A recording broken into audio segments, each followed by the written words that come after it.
To get a lot more of the political noise, let's get a bit more on the economic side. Let's check in with the Economic and Recovery Growth Plan. Of course, so much discussion right now about the social investment program, from farmers' money to traders' money, and what goes on to the folks at the bottom of the pyramid. But let's talk about this live from our Abuja studios. We're getting Obinaya Uruakpa, who is the team leader and CEO at Grand Renaissance International, to talk to us this morning. I'm trying to get that right.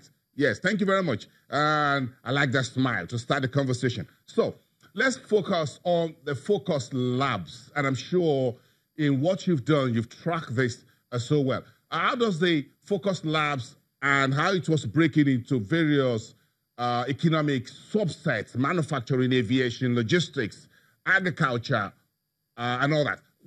What's your take on it first?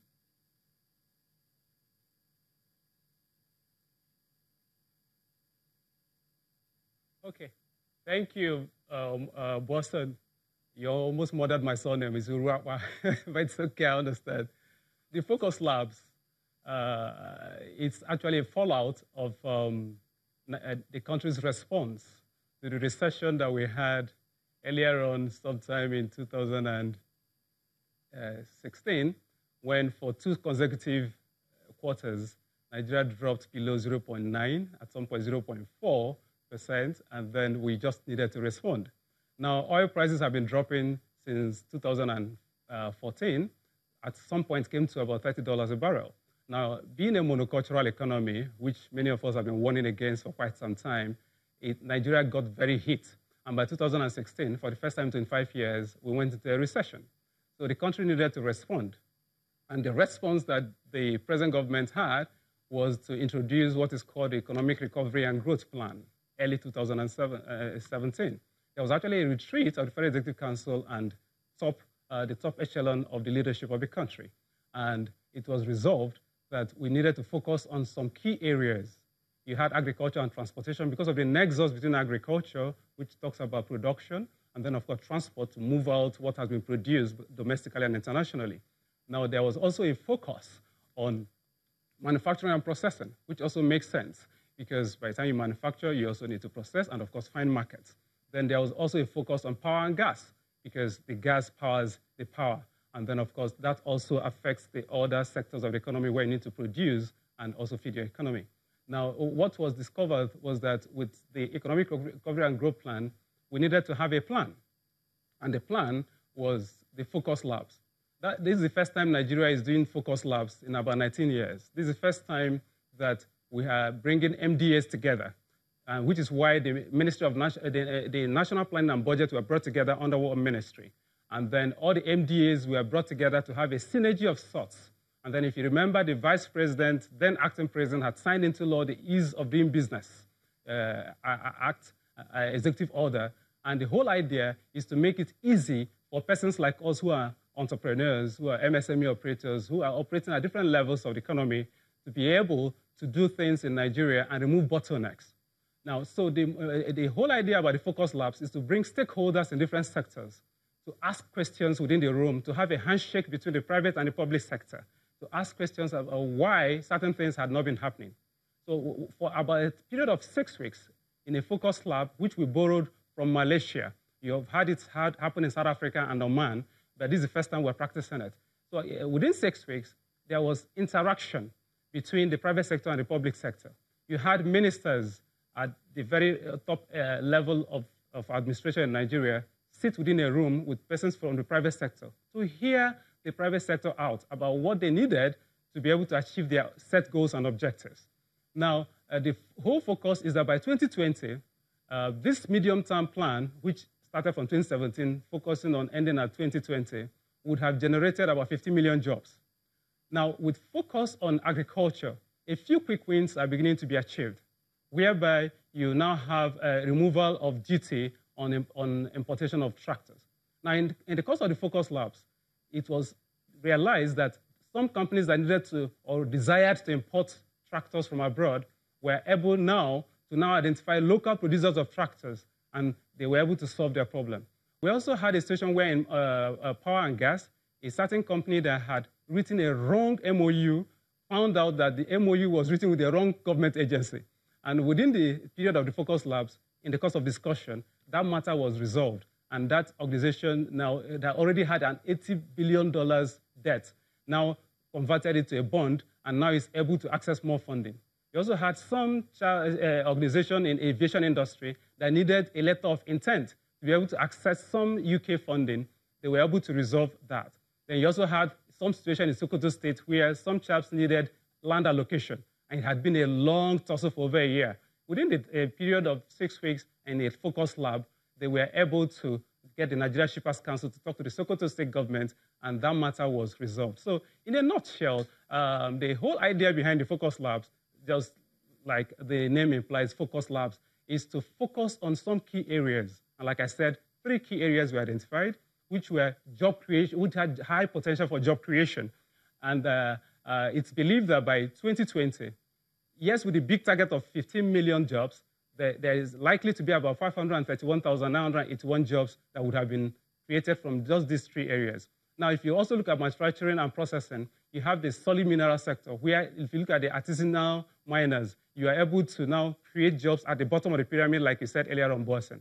So at this point, I'll leave it to you to ask the next question. I think the whole idea of the ERGP Focus Labs is to focus on some areas and begin to have quick wins and have successes. But there are challenges and prospects. And thank you, Obinna, for giving us the background, which means that the Focus Labs, of course, when it was launched by the Vice President, quite a lot of work had been going on behind closed doors, which some of us in the public may not be aware of, but engaging with you folks in the private sector. So out of these labs, which one do you think stands out as what you call the low-hanging fruits, as it were, that we can quickly ramp up on despite all the various challenges the country currently have, whether the reduced foreign direct investment or a number of other pressures that we have, locally speaking?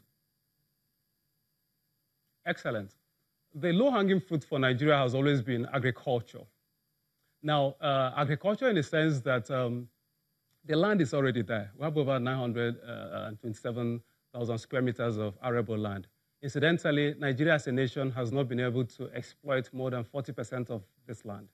And painfully, even when the farmers succeed in producing, we've had challenges with moving access to markets, even though the farmers have struggled with their own resources. Poor farmers, peasant farmers, they've struggled with their own resources to produce. We still have a challenge with market access. So the quick win and the low-hanging fruit for us as a nation is to look at the sector that has a low entry barrier. And if you permit me, I will submit from my experience operating in the field and working with MSMEs and being an MSME myself, and also being a personal development trainer and working with individuals, getting them to get involved in entrepreneurship, and then dealing with issues of youth unemployment. The low-hanging fruit for us would be agriculture and transportation.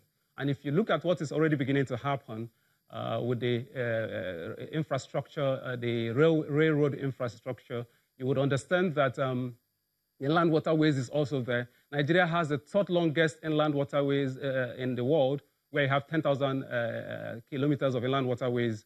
Now, if we are able to take advantage and build infrastructure around that, dredge the River Niger, and then open up the inland waterways to Barrow Port and all of the openings that we have, then persons in those areas would be able to produce and get their things on the barges and the ferries. And then those who are very close to Bida and some of those areas will be able to get on the railway and move their things from the up north and down to the south. Now, it's also interesting to hear that on each particular day, because of what we have been able to achieve with the rail infrastructure, going from Karon and Moda, Sokoto, down to Lagos, about 6,000 cows are consumed every day in Lagos. And these are facts you can get from the abattoirs in Lagos. Now, with the Lagos-KB partnership, where with the Anchor Borrowers program that was introduced in November 2015, the KB state government was able to do an outgrower arrangement and then attracted some small-scale farmers who now supplied to the Anchor at the middle, who processed the rice. Lagos state government and KB state were able to go into a partnership, and then you now have the lake rice, which has been there for over a year right now. So I believe that agriculture and transportation provide for us a veritable opportunity to upscale and create jobs very fast. And then in the course of my research, what I've discovered is that the Focus Labs office is beginning to engage the sub-nationals, talking about the states and the local governments. And you know, by the Land Use Decree of 1978, the lands are in the hands of the states. So there is been an ongoing engagement with the states, and then the ERGP Focus Labs office at the National Planning Commission has begun to do consultancy for the states to begin to make them understand the need for them to put in place plans and structures and processes to be able to deliver democracy dividends for their people. So I believe agriculture and transportation provide us with a very low-hanging fruit. The second to that is manufacturing and processing. Now, by the time we are able to maximize the agreements we've gone to sign with China, in 2016, our president visited China. And again, this year, he visited China again. Now, we need to look at, during the FOCA meeting, we need to look at the agreement that was signed over $380 billion. Is it possible we begin to look at small machines that can be brought in here to begin to do harvesting, processing, and then begin to look at packaging? And then if you look at the 70 million Nigerians in diaspora, we begin to engage them to see if we're able to process and produce, and I'm happy that NIPOST has been able to launch an e-commerce platform. We begin to engage with our persons in diaspora to consume what Nigeria produces.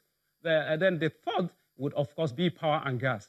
Incidentally, that should have been number one, but we know all of the challenges with the IPP. Incidentally, at the Focus Labs, there have been some engagements, because the primary thing I didn't say from beginning, the focus of the ERGP Focus Labs, is to get the private sector to invest.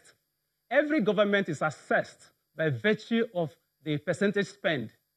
That's how you assess performance of government. Now, it's expected that where government spends $1, the private sector should be able to spend $7. For every $1 government spends, the private sector is expected to spend $7. Now, so the whole focus is to unlock private sector investment in these different sectors. So for the power and gas sector, there's every need for us to begin to invest in independent power projects. We need to look at our power purchase agreements. And what I'm excited about is the fact that you now have ministers who are now sitting on top these Focus Labs and having meetings with directors at the different levels, and then you have the private sector engaging with them. So we're able to now have the vice president at the very top level of the governance system of this ERGP, able to now take direct decisions, and then, of course, the vice president reports in conjunction with the Minister for National Planning to the Federal Executive Council, and then we're able to take quick decisions so that we can move faster. I think we're in a relative state of emergency, and I think the ERGP Focus Labs provides us an opportunity for us to begin to touch very key areas that can help us achieve the target of 50 million jobs. Incidentally, from my research, the target is to achieve foreign investment coupled with some private sector investment of about $25 billion within the period of now and 2020.